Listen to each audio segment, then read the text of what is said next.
ઉપસ્થિત સર્વે મિત્રોને, ભાઈઓને, બહેનોને વિનંતી કે થોડી તાલીઓનો ગડગડાટ કરો. આપને બધાને પ્રોત્સાહિત કરવા માટે આવેલા છે. આ છોકરો 12th સાયન્સમાં ટોપ કર્યું છે. ઘણી મહેનત છે એની મહેનતને આજે આપને જાહેર મંચ પર બિરદાવવાની જરૂર છે.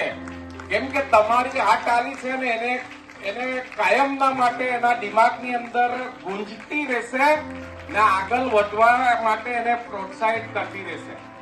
જરા તાલીઓ પાડો. એ મેડલનો હકદાર છે ને એ બે શબ્દો એ છોકરો બોલશે પોતાના ફ્યુચર વિશે શું કરવા માંગે છે.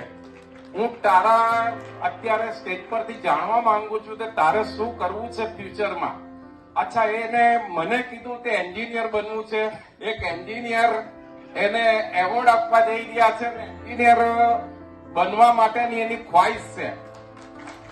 બે શબ્દ. Thank you. મેં કોમ્પ્યુટર સાયન્સમાં બીટેક કરીને સોફ્ટવેર એન્જિનિયર બનવાનો ચાહું છું. મેં આ સફળતાનો આખો શ્રેય મારી મમ્મી ને મારા પપ્પાને થાય છે. મમ્મી પપ્પા માટે તાલીઓ પાડો બધા. કેમ કે મમ્મી પપ્પા પણ પડદા પાછળ ઘણી મહેનત કરતા હોય છે. Thank you.